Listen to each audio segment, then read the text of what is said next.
Well, here we go again, folks. Another fantastic weekend of racing coming up. We've got the Aintree Beachers Chase, and of course we've got Tingle Creek. Unfortunately, won't all be there. There's one jammy git that will be there. Just look for the one with the biggest smile on his face, so we'll cover that as well. Yeah. Obviously, quite a lot happened last weekend, then, lads. Cloth Cat, York Hill, Epitont, Monkfish, Valley Adam, Envoy Allen, Honeysuckle, a hell of a lot to talk about there. So, anybody want to sort of have a mention for something?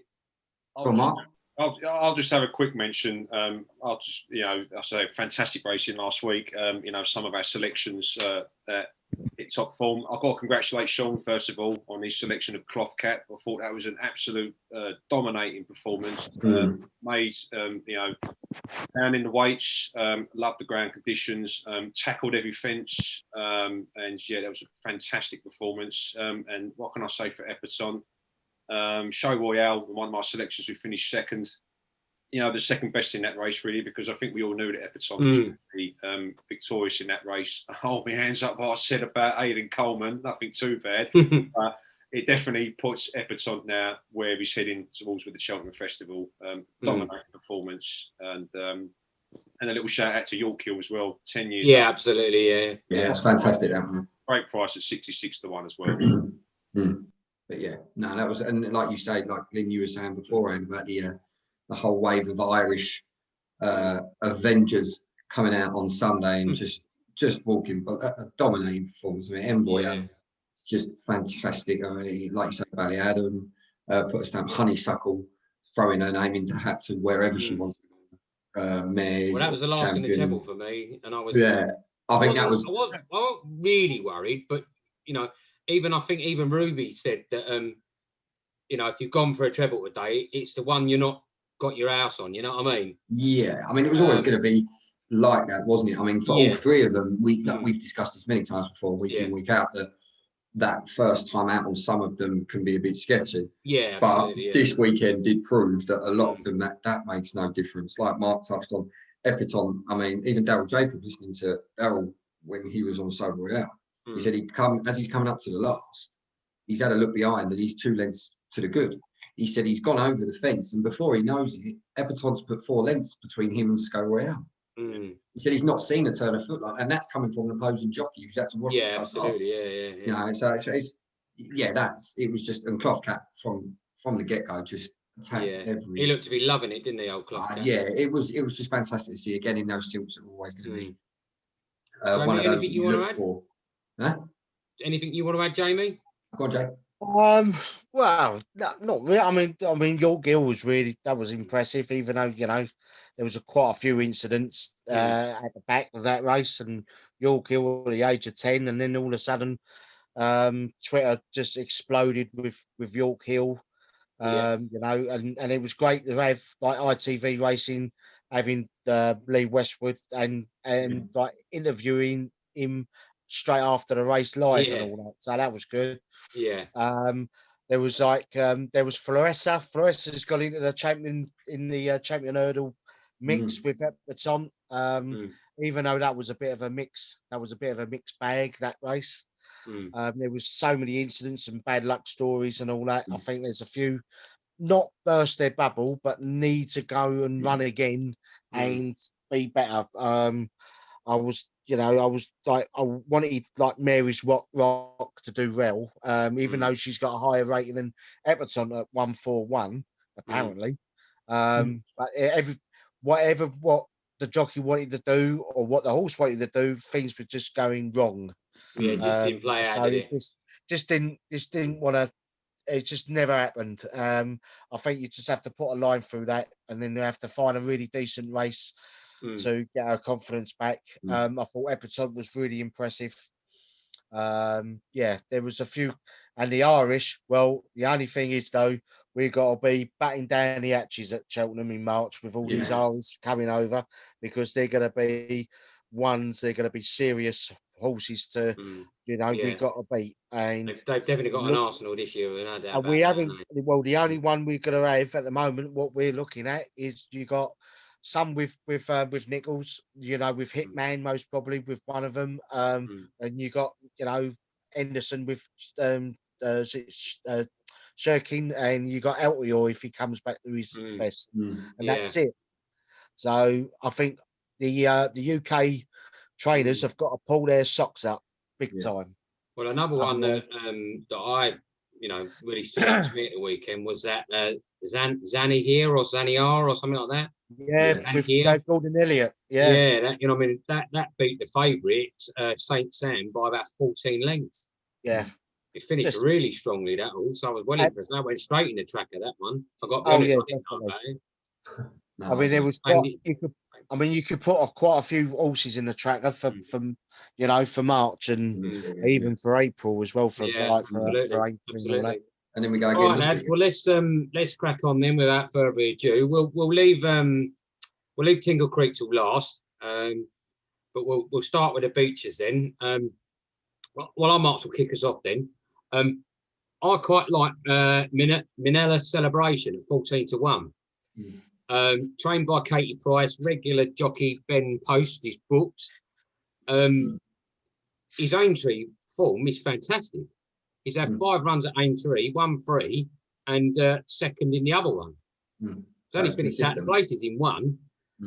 The only concern would be is he's got a couple of entries, also entry in the Many Clouds Chase, which obviously features your boy Sean, Native River, at the moment. Your boy Frodo, Mark, at the moment. So, but all them wins and that good forms not come on the national course, which is obviously what that race is. Designed at. Beachers is on. The wins and the good second has come on the Mildway course. So, it all depends on what the connectors decide to do. You know. Yeah. It looks like the national course race, the Beachers, is more winnable, but the good form comes on the other course. But then that means taking on Frodon at the moment and Native River.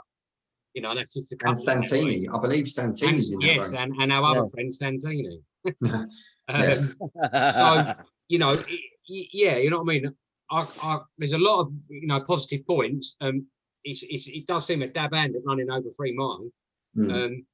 It's just got to tackle those unique fences and stuff like that, is what you're saying. So, this could be a concern. The last time it ran on the national course, it was a bit poor. It was like 10th or something. But obviously the distance isn't a problem. No. It's whether it can transfer it onto the national course. At the moment, it hasn't done it. So I suppose it's just quite a big question for the connections. Do they go on the course it's familiar with, where it's had good form, but then they take on a better quality standard of horse, so it would seem, or do they take on the national course where it seems more winnable, but yet its previous form there hasn't been fantastic? So I guess it's one of those things, isn't it? They're never going to. It's like when Altior took on Surname. You're never going to know if he can step it up unless you give it a go. Okay, that didn't work. That didn't work. But if it did, he would have been hailed as probably the greatest chaser going. But obviously he's at a certain distance. So like you're saying, you don't know if that horse can tackle that fence until they have a go at it. So no, quite exactly. So, and then obviously just one last thing is its last race was at Aintree, and it beat Pobble's Bay by about 14 lengths. Beat Don Polly, Theatre Guide, Joe Farrell, one that you've backed before, Sean. So, you know, I mean, I think all the things are in place to succeed, but like I say, just whether it can sort of turn up on the national course as it has done on a few occasions on the other course. So we'll have to wait and see. But that's my selection anyway. 14-1. I thought, you know, even if you go for an each way, that's a decent price. So, so talking about decent prices, go on in, Jamie. You love a decent price, so off you go. I don't know about that one. Well, I've gone for the last year's horse called Lebroy, who was trained by Ben Pauling. He's ridden by Keelan Woods now, not Jamie Codd. He ran at this course at the same race last year, finishing 7th place, but he was running on to the end of the race, coming towards the elbow. So I'm hoping that he will do well again in this. He really enjoys jumping in big fences. His last run was at Kelso, finishing fourth. Done really well on that one. So 42 days ago before that, he ran in the Kimura and finishing 11th in March in Cheltenham. I don't think Cheltenham course really suited him because of the undulations and that. I think Aintree would suit him. And I think Keelan Woods is a worthy jockey. Ben Pauling's stable is starting to get into form again, which is really a good sign. And I think the best price by William Hill, and I'm looking at it, is 10-1. If I'm normally do it with Sky Bet, looking at it, it's like 5-1. So it's either way, you know. I mean, I normally do each way. Sky Bet most probably will do, I would imagine, 6 places. There's 17 runners at the moment, which have been not declared, but it might be. But I'm hoping for an improvement run from last year, LeBroy, and I think he might, if he does well in this particular race, he might go to the for the Grand National. But at the moment, looking at the conditions, the national is soft, good to soft in places. So he's got a bit of form as well, reasonable form in soft conditions as well. So that's my each way choice. Okay, fair enough. Mark. All right, here we go. I'm going for Robert Walford's trained Walking the Mill, who has won this race the last 2 years. It's based on top quality horses in this race, going back to 2018, where Vion Long Rouge, who's also entered in this race, and also last year when it repeated, when he beat the current favourite Kimberlite Candy in 2019. Reiterating to some top quality horses, a very competitive race. Kimberlite Candy, who I've just mentioned, LeBroy, who Jamie has just mentioned. You've got Ramses Tatili, who has been a winner at Cheltenham so far this season. The top one, Yala Enki, who finished second in that race. A fantastic performance with Bryony Frost on board. Vion Long Rouge, who has won this race back in 2016. And Glenn, your horse, at 14-1 with an incredible 14-length victory back at Aintree. Look, we can't forget Walking the Mill's 4th place at the Grand National to dual winner Tiger Roll. It made its reappearance back at the latter part of October in the Sodexo Gold Cup at Ascot when it finished a fairly dismal 7th at Regal Encore. He's only become the 3rd dual winner of this race, with Into the Reds, with wins back in 94 and 96, and Hello Bud recently in 2010 and 2012. If he is to win this race, he's to become only the 3rd horse ever to win 3 times over the Aintree fences. Back with Red Rum in the 1970s over the Grand National, and a horse called Always Waning, who won a hat-trick of the Topham Chase from 2010 to 2012. As we all know, there's that old saying, horses for courses, and I feel In the Mill is a top quality horse for the Aintree course. It's good with the weights, ground shouldn't be an issue. I think stands a great, there is pressure. I say it was a top race, it's some top quality horses in there.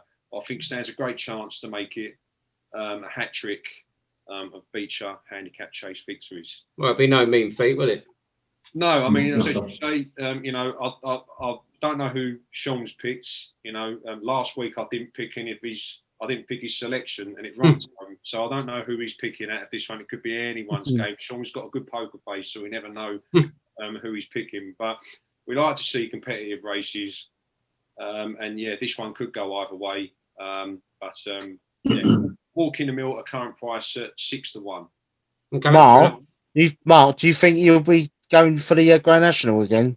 I believe so. It was a question that I was going to ask actually to you. Do you think that a lot of the horses that have been entered in this race, as we've spoken about, first runs out for certain horses. We spoke about the Irish earlier, who are just in absolute.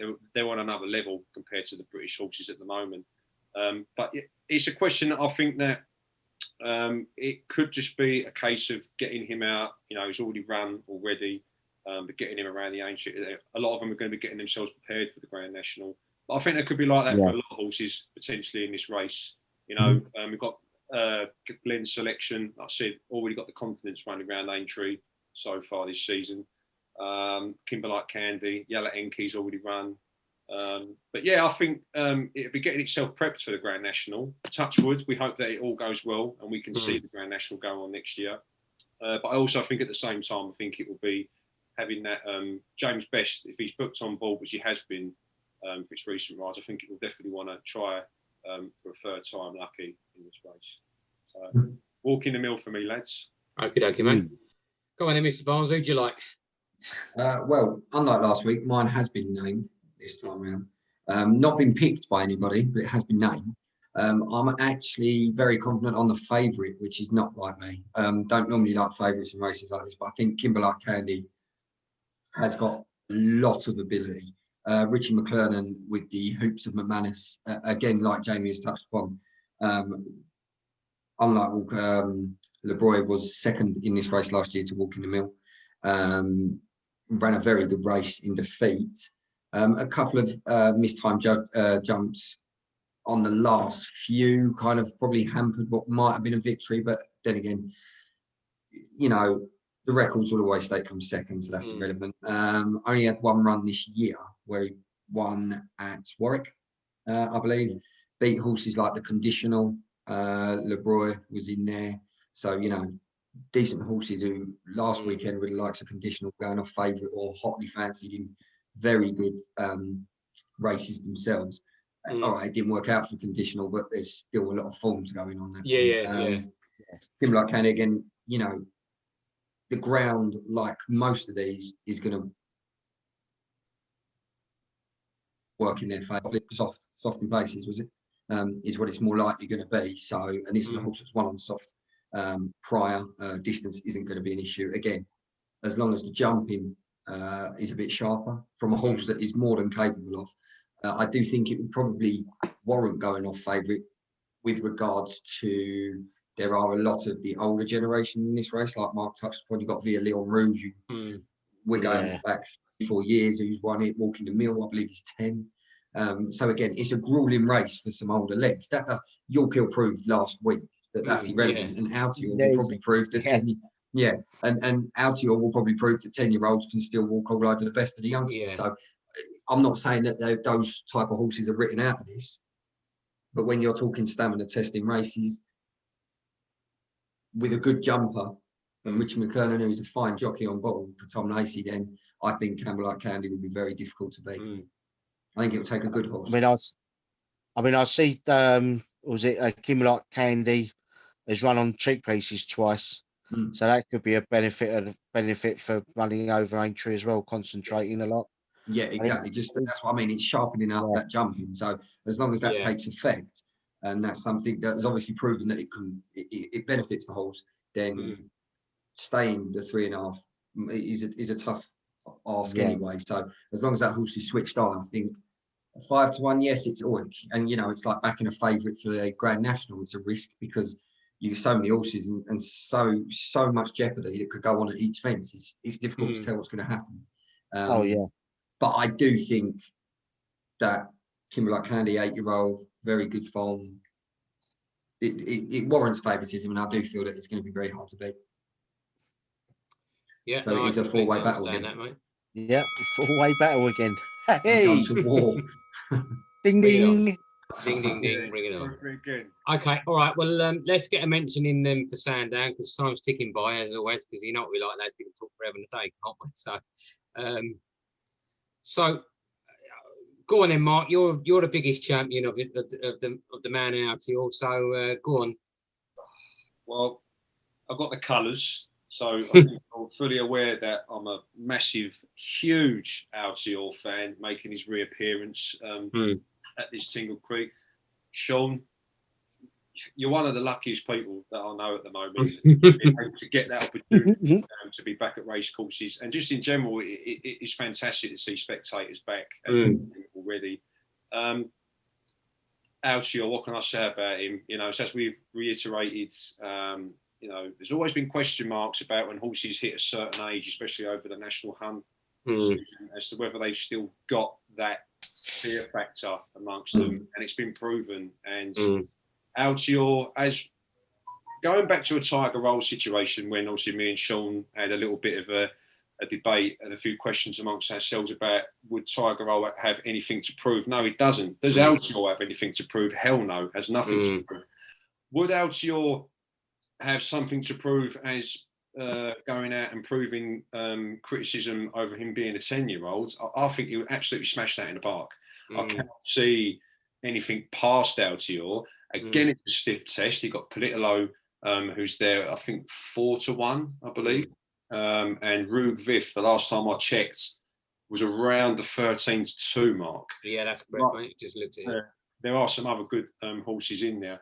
You know, Nico de Boinville, you know, we've seen some top quality runs with him. There's always been criticism over Altior, though, which has always bugged me ever since he was up in Trip. And as Sean has said before, you know, you're never going to know what these horses are made of until you actually take this chance on Oh, it. absolutely, mate. No, absolutely. Altior is the king of 2 miles. And he got up to 2.5 miles, got defeated by Surname. And yes, he's not been the same Altior that we've once loved and we still love. I'm still in absolute love, you know, with this horse. But I think it's been perfect preparations. Paul Nicholls has reiterated that, you know, he's doing really, really well in the gallops. I've seen some really good videos. Henderson. Excuse me, my apologies there, Sean. Seen some good videos. It's either I pick it up or someone. I was going to let that go because the people would have known what you know, look, listen, it's human error. We all make mistakes, Sean. It's just unfortunate that it's you that's set to do it. Look, it's either me or some smart ass who's going to do it anyway. Well, of course, I'd love someone get, but look, you know, what I'm trying to get to is that, you know, he's in fine form. He's in fine form, you know, sitting on gallops. He's in superb condition as well. For a 10-year-old, I think he's a worthy 4 to 5 favourite. Yeah. And I think, as Sean just reiterated about Kimberlite Candy in his selection, he's the horse to beat, and he will take some beating for me. Yeah. Yeah, I think you're spot on there, Mark. To be honest with you, like you say, obviously Henderson's been running Altior with Epitome.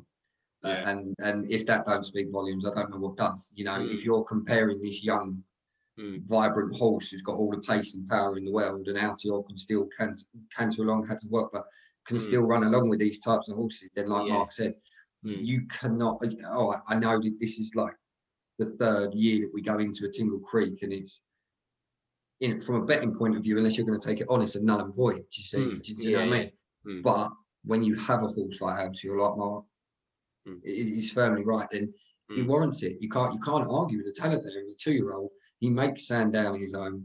It's going to be a tough race. I think Rouge Vif, if the ground softens nicely, will be a nice challenger. After jumping last time is faultless. Yeah, it'd be interesting to see how it goes. But it's just Altior just turns that place into a fortress. It's like a home game. Do you know what I mean? And everyone was, and I like I say, 4 to 5. If anything, he's big. I mean, he's that good. And if he comes back and he's in fine fettle, and last year didn't knock anybody's confidence, and they go back to that 2 mile, which is prolific at, then it will just be a joy to watch, to be honest with you. And I'm going to be as close. It was only sort of prior to the step up in Trip when Nicky would often be heard to remark saying that he can't run anyone with Altior. No, because no one could keep up. No, exactly. And Epitome, we saw what it did, and it's exactly, yeah. And as you say, you know, then to be seen footage of you know, a horse running with Altior, and that horse happens to be Epitome, I can only sort of, you know, can only back that argument up even further, even for a 10-year-old. Yeah. You know, I think also what we've got to remember in that race when he got defeated by Surname, it wasn't like, you know, he was always picking the pace up as well. He was always closing that gap. Surname obviously got the better of Altior on that day on his first race up in Trip. My question to you, Sean, is where would Altior, or where would you like to see Altior go next if he goes to Sandown and shows everybody that he's still got that fear factor at the age of 10, like other horses have already proven that. Age is only a number, as we know. Where would you like to see Altior? Back home, back at Cheltenham. Yeah. Like, you know, I think we could all agree there's some horses that you just thrive and enjoy seeing hurtling up that hill and doing what they love best. I'm sure I can say the same about obviously one of your favourites, Faheen. You know, obviously he had a few good dominating performances, and then he got sent back to Cheltenham, and it was just like, you know, it was just meant to be. What about Jack? What do you reckon on it, Jay? Yeah, it'd be great to see Altior back on Sandown on his home turf and that. Like I said before on a previous video, Surname and Altior were at it at hammer and tongs, and it just took them out of them, you know, out of their comfort zone. And obviously Altior needed time to recover, and also with Surname, and now you're seeing Surname won the Charlie Hall really impressively. Hopefully now we'll see Altior back out and win the Tingle Creek impressively. I think Rouge Vif will give him a bit of a run, and I think Politologue as well. So I could see them three battling out, jumping over the pond fence, and seeing. Hopefully, we could see Altior just putting away on the last fence. The ground should be like in favour of him. I think it's good. The chase is good. The soft, good in places. So that's quite, that's in favour for Altior. I know normally Altior normally hits I think he normally hits a flat spot, but I think I don't think I don't. There is a few a few armors will be be displaced because he's at the age of 10, but we all know that the old uns do come out and beat the youngsters and that. So I do believe that Altior will go back to Cheltenham and win the champion if he's allowed to, or will win the champion chase again, or Queen Mother champion chase. 2 miles.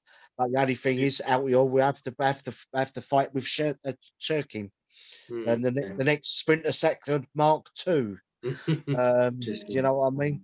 So I was reading. Sorry, mate, cut you off there. I was just reading a couple of comments the other day about Politologue, and it does sound like Paul's more than happy to go up against Altior again, and it sounds like he's in good enough form. I mean, he kind of said, like, as he has done a couple of times. Well, he's ready to go. There's nothing wrong with him, and he's got good a chance as any other time he had before, sort of thing. So he hasn't. I don't think he's going to shy away from the fight. I think he feels that he's ready to go. He's in good enough nick to go up against Altior. But I think he's also respectful of what Altior has achieved, and he's like, well, we'll have a go. We know how good he is. Our boy's good. You never know. But I mean, I don't think he's sort of counting his chickens in any way, because age is against Altior now. Mind you, Politologue's only a little bit younger, but I read something I think on the Racing Post the other day about he's quite happy and ready to go with Politologue. Apparently, connections are happy, just think. All these people were moaning about their small fields, and they're like they're moving away because they don't want to race against the top horses. Well, look at the field here. You've got Altior, Rouge Vif is the up and coming new kid on the block. You got Politologue, you got First Flow. First Flow just won its last 3. Then you got Esprit du Large, and then you got Cattle Grace Paddy, who won in Ireland, and his first time out.